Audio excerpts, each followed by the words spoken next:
सागर में आपका स्वागत है। आज हम आवारा मछली घर का अगला भाग प्रस्तुत कर रहे हैं।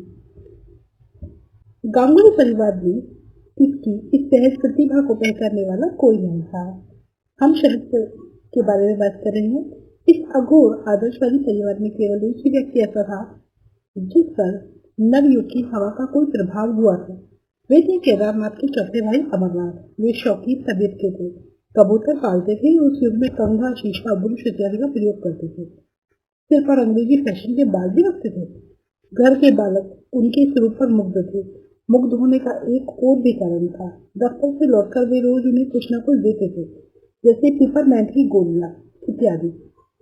लेकिन इसी कारण बड़े भाई उनसे अप्रसन्न थे और इसी कारण एक दिन चोटी रखकर शेष बाल उन्हें कटा देने पड़े थे। पढ़ने में भी उनकी रुचि कम नहीं थी। बंकिम चंद्र के बंग दर्शन का प्रवेश उन्हीं के द्वारा गांगुली परिवार में हो सका था। यह है बंग दर्शन, बंगला साहित्य में नवयुग का सूचक था। गांगुली लोगों के हाली शहर में बंकिम चंद्र का पंठाल पाड़ा दूर नहीं था। उस गांव की एक लड़की परिवार में वधू बनकर भी आई थी, लेकिन घर का जोगी जोगना आम गांव का सिद्ध। बंकिम चंद्र की यहाँ तनिक भी प्रतिष्ठा नहीं हुई। नवयुग के संदेश वाहक होने के नाते इस कट्टर परिवार में अगर थी तो थोड़ी बहुत अप्रतिष्ठा ही थी, लेकिन फिर भी अमरनाथ चोरी छुपे बंग दर्शन लाते थे। उनसे वह भुवन मोहन के द्वारा मोतीलाल के पास पहुंचता था और वहां से कुसुम कामिनी की बैठक में। दुर्भाग्य से अमरनाथ बहुत दिन जी नहीं सके। बच्चों को अपार व्यथा में डुबोकर वे छोटी आयु में ही स्वर्गवासी हो गए। उनकी कमी किसी सीमा तक मोतीलाल और कुसुम कामिनी ने पूरी की। कुसुम कामिनी सबसे छोटे नाना अघोरनाथ की पत्नी थी। छात्र की परीक्षा पास करके स्वयं उन्होंने ईश्वरचंद विद्यासागर के हाथों से पारितोषिक पाया था। जैसा होता आया है, तब भी स्त्रियों का मुख्य कार्य था रसोई का जुगाड़ करना और गृहस्थी के दूसरे कार्य संभालना। उससे समय बचा तो जीवन को जीवंत बनाने के लिए कलह करना या सोना, फिर जागने पर परनिंदा में रस लेना। लेकिन कुसुम कामिनी यह सब नहीं कर पाती थी। जिस दिन उनकी रसोई बनाने की बारी होती थी, उस दिन उनकी बैठक में या ऊपर छत पर एक छोटी मोटी गोष्ठी होती थी। उसमें वे स्वयं बंग दर्शन के अतिरिक्त मृणालिनी, वीरांगना, भुजांगना, मेघनाथ वध और नील दर्पण पढ़कर सुनाते थे। उनका स्वर और पढ़ने की शैली इतनी मर्मस्पर्शी थी कि सभी निस्तब्ध हो उठते थे। बालक शरद आश्चर्य और आदर से भरकर सोचता था कि लेखक भी कितना असाधारण व्यक्ति होता है। संभवतः उसके मन में तब लेखक बनने की बात नहीं उठी थी, पर उसने लेखक को मनुष्य से ऊपर अवश्य माना था। यह उसके उपार्जन करने का युग था, लेखक बनने का नहीं। इस गोष्ठी में उसने साहित्य का पहला पाठ पढ़ा था और फिर बहुत दिन बाद पढ़ी बंग दर्शन में कवि गुरु की योगांतकारी रचना आंख की किरकिरी पढ़कर उसे किशोर को जो गहरे आनंद की अनुभूति हुई, उसको न किसी को बता सका, न जीवन भर भूल ही सका। अब तक उसका मन भूत प्रेतों की कहानियों से ही आतंकित था। इस नए जीवन दर्शन से उसे प्रकाश और सौंदर्य के एक नए जादू भरे संसार में पहुंचा दिया। जैसे पुष्किन की रचना पढ़ने के बाद सास साहेब पुकार उठे थे, मैं पुष्किन से बहुत कुछ सीख सकता हूँ। वे मेरे पिता हैं, वे मेरे गुरु हैं। वैसे ही शरद ने कहा होगा, मैं उनसे बहुत कुछ सीख सकता हूँ। वे आज से मेरे गुरु हुए। और सचमुच शरद जीवन के अंतिम क्षण तक उन्हें अपना गुरु ही मानते रहे। वास्तव में मणि शरद की शिक्षा का आदि पर्व कुसुम कामिनी की पाठशाला से ही शुरू हुआ था। पाठ्य पुस्तक का क्रम समाप्त होने पर साहित्य की बारी आती थी। शैशव से लेकर यौवन के प्रारंभ होने तक इस क्रम में कोई व्यवधान नहीं पड़ा। अपराज्य कथा शिल्पी शरदचंद्र के निर्माण में कुसुम कामिनी का जो योगदान है, उसे कभी नहीं भुलाया जा सकेगा। इस गोष्ठी में अचानक एक दिन क्रांति हो गई। एक नए स्रोत से आकर उस दिन रविन्द्रनाथ की कविता प्रकृति प्रतिरोध का स्वर गूंज उठा। पढ़ने वाले थे उसी परिवार के एक व्यक्ति। वे बाहर रहकर पढ़े थे। इस परिवार में वर्जित संगीत और काव्य में उनकी दिलचस्पी थी। उस कविता को सुनने के लिए उन बंधुओं ने परिवार की सभी नारियों को इकट्ठा किया था। जिसने जितना समझा पता नहीं, लेकिन शरद की आंखों में आंसू आ गए। उन्हें छुपाने के लिए वह उठकर बाहर चला गया। भागती राना के इस परिवार में शरद के लिए अधिक दिन रहना संभव नहीं हो सका। उसके पिता ने केवल स्वप्नदर्शी थे, बल्कि उनमें कई और दोष थे।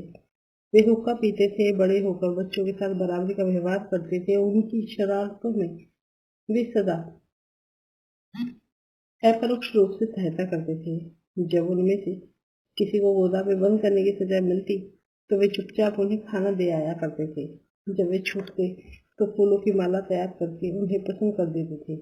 उनके बनाए कागज की नाना प्रकार के खिलौने बच्चों में बहुत लोकप्रिय थे। बड़े यत्न से वे स्लेट पेंसिल लेकर उन्हें सुंदर अक्षर लिखना सिखाते थे। उनके लिए गंगा स्नान का प्रबंध कर देते थे। कैसा आनंद है गंगा में कूदने में, यह बच्चे ही जानते हैं। तभी तो उनके लिए वे मरुस्थल में शार्दुल के समान थे। उनकी संवेदनशीलता अपरिसीम थी। एक तो घर जवाई, उसके ऊपर कठोर अनुशासन वाले परिवार में ऐसा बर्ताव करना। इसी कारण वहां उनकी उपस्थिति बहुत अच्छी नहीं थी। उनका स्वतंत्र व्यक्तित्व जैसे समाप्त हो गया था, जैसे उनके तन मन दोनों को किसी ने खरीद लिया हो। उनका अपना उनके पास नहीं, कुछ नहीं था। काशीनाथ भी तो घर जवाई होकर रहता है। उसे भी मानसिक सुख नहीं है। कभी कभी वह ऐसा महसूस करने लगता जैसे अचानक उसे किसी ने गर्म पानी की कढ़ाई में छोड़ दिया हो। मानो सबने मिलकर सलाह करके उसकी देह को खरीद लिया हो। मानो अब वह उसकी अपनी नहीं रही। फिर भी किसी तरह दिन बीत रहे थे कि अचानक एक दुर्घटना हो गई। केदारनाथ की पत्नी विंध्यवासिनी देवी आगे से कहीं जा रही थी कि वह पलट गया। उसकी काफी चोट आई। बहुत प्रयत्न करने पर भी वह भागलपुर में ठीक नहीं हो सकी। डॉक्टर ने कहा इन्हें कलकत्ता ले जाइए।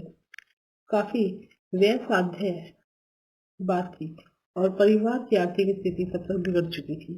भाई अलग अलग रहने लगे थे। उनमें से अमरनाथ की मृत्यु हो चुकी थी और उनकी पुत्री विवाह के योग्य थी। पितृहीन कन्या का विवाह देर से होने पर अपवाद उठ खड़ा होने का डर रहता है। केदारनाथ करे तो क्या करे। एक दिन उन्होंने मोतीलाल को बुलाया और कहा, अब तुम्हारा यहाँ रहना संभव नहीं है। देवानंदपुर जाकर कोई काम करने का प्रयत्न करो। मोतीलाल ने सुन लिया। भवन मोहिनी ने भी सुन लिया। कोई रास्ता नहीं था। शिकवा शिकायत करती भी तो किससे करती, कैसे करती। इसलिए शरद ने एक दिन पाया कि वह फिर देवानंदपुर लौट आया है। लेकिन लौट आने से पूर्व उसका परिचय गांगुली परिवार के पड़ोस में रहने वाले मजूमदार परिवार के राजू से हो चुका था। वह परिचय अनायास ही नहीं हो गया था। इसके पीछे प्रतियोगिता और प्रतिस्पर्धा का काफी बड़ा इतिहास है। श्यामवर्ण, स्वस्थ चेहरा, अजान बाहु, मुख पर चेचक के सामान्य निशान, शरीर में जितनी शक्ति मन में उतना ही साहस। ऐसे जितेंद्र नाथ उर्फ राजू के पिता राजेंद्र नाथ उर्फ राजू के पिता रामरतन मजूमदार डिस्ट्रिक्ट इंजीनियर होकर भागलपुर आए थे। लेकिन मतभेद हो जाने पर उन्हें त्यागपत्र देर न लगी। एक गांगुलियों के पास उनका घर था और आसपास की जमीन को लेकर दोनों परिवारों में काफी मनमुटाव भी था। उस समय वहाँ घना वन था। माता पिता के अनुशासन से पीड़ित बालक इस वन में शरण ग्रहण करते थे। धूम्रपान, गांजा और चरस के साथ साथ भैंसों का दूध चुराकर शरीर बनाने का काम यहाँ निरंतर चलता था। रामरतन मजूमदार ने अपने 7 बेटों के लिए 7 कोठियां बनवाई, लेकिन उनके परिवार में कुछ ऐसी बातें थी जिनके लिए पुरातन पंथी बंगाली समाज उन्हें कभी क्षमा नहीं कर सका। वे लोग चीनी मिट्टी के प्यालों में खाना खा लेते थे। मुसलमान बैरे से कांच के गिलास में पानी लेने और छोटे भाई की विधवा पत्नी से बात करने में उन्हें कोई आपत्ति नहीं थी। वे मौजे पहनते, दाढ़ी रखते, क्लब जाते और बातों में दर्शन का पुट देते थे। पिता की स्वाधीन चेतना परंपरा को राजू ने चरम सीमा तक पहुंचा दिया था। पतंगबाजी के दम युद्ध में शरद की तरह वह भी पारंगत था। इसलिए स्वाभाविक रूप से दोनों एक दूसरे को हराने की कामना करते थे। राजू के पास पैसे का बल था। पतंग का बढ़िया से बढ़िया सरंजाम जुटाने में उसे जरा भी कठिनाई नहीं थी। लेकिन शरद के पास पैसा कहाँ से आता? उसके दल ने बोतल के कांच को मैदा की तरह पीस कर और उसमें नाना उपकरण मिलाकर मांझा तैयार किया। उस दिन शनिवार था। संध्या होते ही शरद की गुलाबी पतंग मनचाही दिशा में उड़ चली। उसी समय देखा गया कि एक सफेद पतंग धीरे धीरे उसके पास आ रही है। यह थी राजू की पतंग। बस दल युद्ध आरंभ हो गया। पेच पर पेच लड़े जाने लगे। दोनों दल अपनी अपनी विजय के लिए उत्तेजित हो उठे। वह मारा वह काटा का कर्ण भेदी स्वर सबको द्वैलमान करने लगा। जैसा लोगों ने देखा कि सफेद पतंग कटकर इधर उधर लड़खड़ाती हुई धरती की ओर आ रही है। फिर कैसा? शरद के दल के हर्ष का पारावार नहीं रहा। उधर राजू ने उसी क्षण पतंग का सभी सरंजाम गंगा को अर्पित कर दिया। लेकिन इसी प्रतियोगिता और संघर्ष के बीच से होकर वे धीरे धीरे एक दूसरे के प्रति आकर्षित होने लगे। राजू एक साधारण प्रवृत्ति का बालक था। अमित साहस, अपूर्व प्रत्यनुमति, सब कार्यों में सफलता प्राप्त करने वाला। शरद की स्थिर धीर और शांत बुद्धि अभिभावकों के दुर्ग की मोटी दीवारों को लांघकर उसे चकित करती रहती थी और वह उससे मित्रता करने के लिए आतुर हो उठता था। आखिर एक दिन सब विघ्न बाधाओं को लांघकर दोनों की शोनिक हो गए। राजू जो आयु में बड़ा था शीघ्र ही शरद के सभी दुस्साहसिक कार्यों को मंत्रदाता बन गया। उन दोनों की मित्रता का एक और कारण था संगीत और अभिनय के प्रति दोनों का समान प्रेम। शरद का कंठ अत्यंत मधुर था। बार बार इस मित्रता के संबंध में उसे चेतावनी मिलती होगी, पर तत्कालीन सदाचार और अनुशासन का क्या कभी उसे बांध कर रख सके? उस परिवार के मुखियों में ऐसा एक भी नहीं था जो उसे प्रेरणा और साहस का सराहना के दो शब्द भी कहता। यही समय तो जीवन के सर्वांगीण विकास का प्रारंभिक काल माना जाता है। तब उसके लिए स्वाभाविक था कि वह परिवार के बाहर प्रेरणा का स्रोत खोजता, क्योंकि प्रारंभ से ही उसे वे गुण विद्यमान थे जो व्यक्ति को महान बनाने का अवसर देते हैं। आज के लिए इतना ही। भाग 4 हम अगले वीडियो में देखेंगे। आशा है आपको कहानी यह जीवनी अच्छे से समझ आ रही होगी। धन्यवाद। बने रहिए ज्ञान सागर में।